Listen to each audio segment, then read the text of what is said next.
कैसा रहा आज का दिन? लगता है तुम्हारा दिन अच्छा नहीं गुजरा। क्या बताऊं शम्मू तुम्हें, तुम जानती हो ना कि मेरा माइंड जो है वो कारोबारी है। और फिर वो रोहिल भाई ने मुझे मजीद के साथ फिट कर दिया। उसने तो मुझे क्लर्क ही बना दिया यार।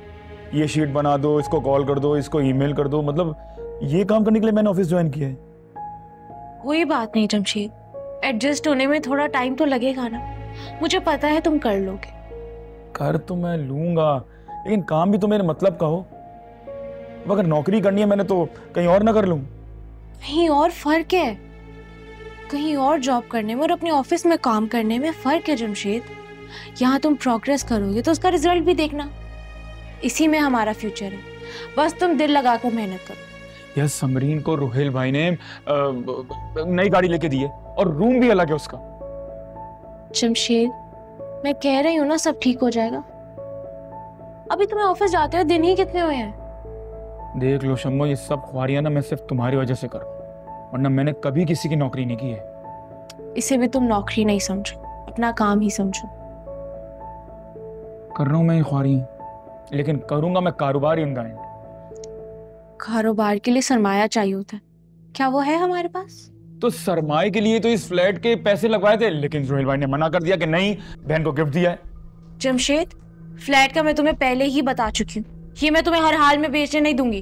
तो ला दो ना रोहिल भाई से 2-4 करोड़ रुपए उधार, वापस कर देंगे भाई।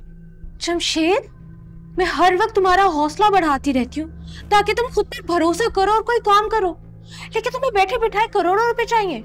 हाँ, तो अय्याशी के लिए कोई मांग रहा हूँ, कारोबार के लिए मांग रहा हूँ। 1-2 रुपए में कोई होगा कारोबार?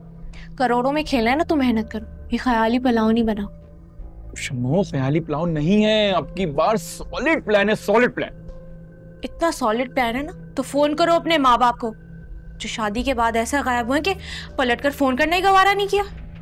मैं उनका एहसान लेना नहीं चाहता, वरना मैं अगर उनसे कहूँ तो 5-10 करोड़ रुपए तो ऐसे ही दे दे मुझे। मुझे तो शक है जमशेद, कहीं तुमने अपने माँ बाप के साथ भी तो कोई फ्रॉड नहीं किया, वरना ऐसे कौन अपनी औलाद को छोड़ देता है। आज तुम्हें मेरे माँ बाप बड़े याद आ रहे हैं। इसीलिए याद आ रहे हैं क्योंकि उनका बेटा खुद कोई काम करने की बजाय अपने ससुराल वालों की दौलत पर नजर जमाए बैठा है। अरे रहने दो, दौलत के ऊपर नजर जमाए बैठा है। ये पैसा किसी का नहीं होता शम्मो बेगम, आज किसी के पास है तो कल किसी और के पास, ये सब यहीं रह जाना है। और सुन लो मेरी बात, मैं 1-2 महीने देख रहा हूँ, उसके बाद जो करना है ना तुमने ही करना है मेरे लिए। तुम रोहिल भाई से पैसे लेकर आओ या अपार्टमेंट बेचो, मुझे कुछ नहीं पता, पैसे चाहिए मुझे कारोबार के लिए। जमशेद, तुम अभी चुपचाप सर झुकाकर सिर्फ मेहनत करो ना, फिर उसके बाद अगर रोहिल भाई ने तुम्हारी मेहनत का सिला ना दिया तो मैं खुद उनसे लड़ूंगी तुम्हारे लिए। वादा? पक्का वादा।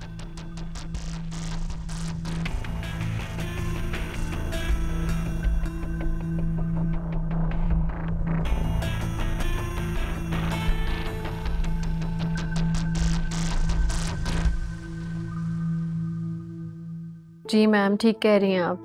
मैंने भी यही सोचा था, घर पे रहूंगी, थोड़ा आराम करूंगी, थोड़ा हिराक को टाइम दूंगी, लेकिन स्कूल की इतनी आदत हो गई है, अब शायद काम की इतनी आदत हो गई है कि अब घर पे बैठा नहीं जा रहा, दिल नहीं लग रहा।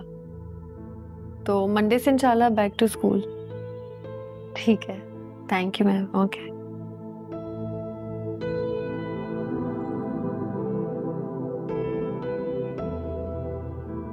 आप आपने तो आजकल शक्ल दिखाना छोड़ दी, तो मैंने कहा मैं खुद आके पूछ लेता हूँ आपसे, सब खैरियत है? मैं आपके लिए कुछ बना के लाती हूँ। नहीं, आप कुछ मत बना के लाएं मेरे लिए। मैं आपसे सिर्फ ये पूछने आया हूँ कि आप जानती हैं ना, इस घर में आप एक वाहिद शख्स हैं जिससे मैं अपने दिल की हर बात कर लेता हूँ, और उसके बावजूद आपने मुझसे गैरों वाला रवैया रखा हुआ है। या तो आपको मेरी कोई बात बुरी लगी है रूही, या फिर किसी ने आपको मेरे अगेंस्ट ट्वीट किया, कुछ तो है। ऐसा कुछ है ही नहीं, मैं भी हीरा में मसरूफ रहती हूँ, फिर स्कूल का काम इतना था, आप भी ऑफिस में बिजी होते हैं, शायद इस वजह से मुलाकात कम होती है। मुझे लग रहा है कि आपका मुझ पर से भरोसा उठ गया। वैसे तो मुझसे कोई बात नहीं छुपाती हैं, तो ये भी बता दें, किसी ने कुछ कहा है आपको?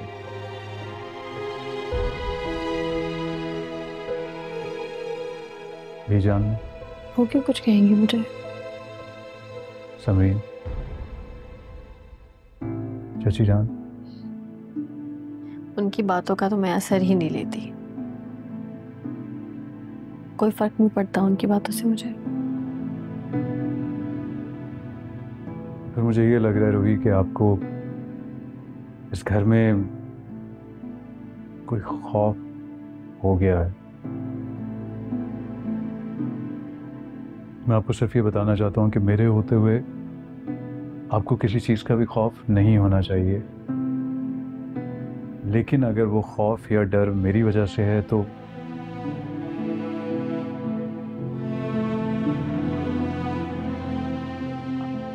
नहीं रोहेल, ऐसा कुछ भी नहीं है,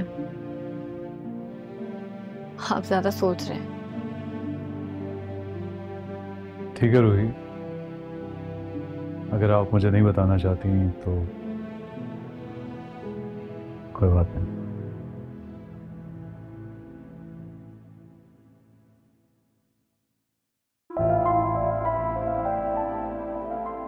लेकिन एक दिन मुझे पता चल ही जाएगा, आज नहीं तो कल।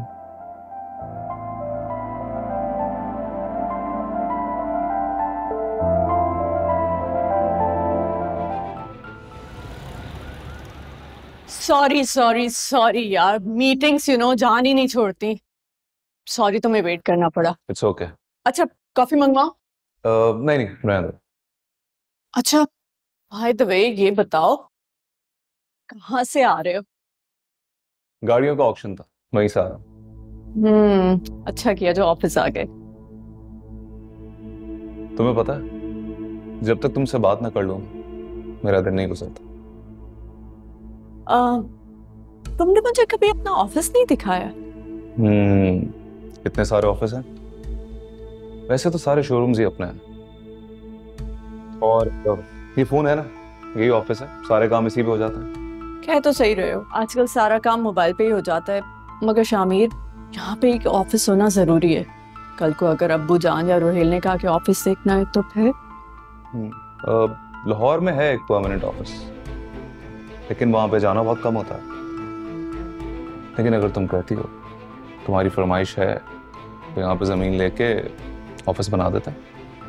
यस प्लीज, बहुत जरूरी है। वो तुम्हारा कजिन सीईओ कैसा है, बिजी होगा? Rohel, actually Chinese delegation is here, so he is quite occupied. वाह यार, लगता है तुम लोगों के साथ मिलके ना कोई सीन करना पड़ेगा। रियली?